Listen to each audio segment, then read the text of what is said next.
New York City was one of the manufacturing centers of the entire world, and the garment industry was fully half the city's jobs. Now the garment industry is only about 3% of the city's jobs. That 3% is a full third is involving manufacturing, to the left here. Many reasons why manufacturing fled New York. Among the most significant was the city's own planning.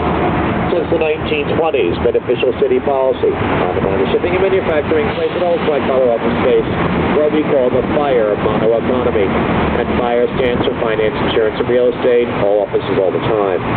The commuter city with the best jobs in the city go to people that actually live here. This became official policy with the passing of the first regional plan, 1929. There were 3 regional plans, 1929, 1969, and 1987, and they all shared that philosophy. Under shipping and manufacturing, place it all white-collar office space. They also shared historical moments.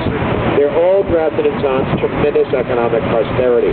When there's buildings going up everywhere, and a sense of the good times to go on and get better and better forever and ever. All 3 plans, without exception, were released virtually the day before a major economic crash, most spectacularly.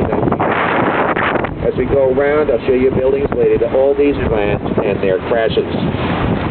Okay, to the left of you is Macy's. Macy's claims to be the world's largest department store. At the end of Macy's, keep looking to the left, and you can see the great symbol of the 1929 regional plan, and that will be the Empire State Building. An absolutely amazing building. It goes up in a mere 13 months with laying of the steel to the blimp dock on top.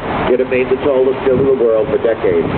A dramatic attempt to try to expand the city's white-collar business districts, away from their traditional locations of Midtown and Downtown, late 20s, early 30s, to put the tallest building in the world in a part of the city where no other tall buildings would permanently dominate the landscape. They were talking about purging the city of some sector's economy, requiring you to replace it with something else, giant office buildings that never had been before. But the Empire State Building would prove to be the wrong building in the wrong place at the wrong time. They started building it in 1930. The stock market crashed, the market at the beginning of the World War Depression was 1929. By the time they had opened it in 1931, they had rented less than 30% of the office space and had earned the nickname the Empty State Building. It was saved from bankruptcy only by people such as yourselves, paying a nickel to ride the elevator to the observation deck on the 86th floor, which you can still do today, but it doesn't cost a nickel anymore. Make the turn down to the left, Madison Square Garden. Underneath Madison Square Garden, Pennsylvania. I'm not going to talk about that Pennsylvania station, but I hate it. I'm going to talk about the one that was torn down to make room for it. The original Pennsylvania station, opened in 1910, was considered by many to be the most beautiful public building in history. It was designed by American architecture's Holy Trinity, William Meade, Sanford White, and Charles McKim, and it played on the building's ceremonial function as the gateway to the city by evoking the massive Caracalla in form, blowed up 25% for the waiting room. A passenger concourse, a crystalline spectacle never surpassed in this country. It was torn down in 1963 to make room for the miserable rabbit's warren that now bears its name. The reason why I talk so much about a building that doesn't exist anymore so you can't see it. The Bureau of the Landmark Preservation Commission protects the city's finest buildings with all this development. Which brings me to, across the street to the left with the white pillars, the old United States Post Office. And that was designed by Charles McKim, one of the people for the original Pennsylvania Station project.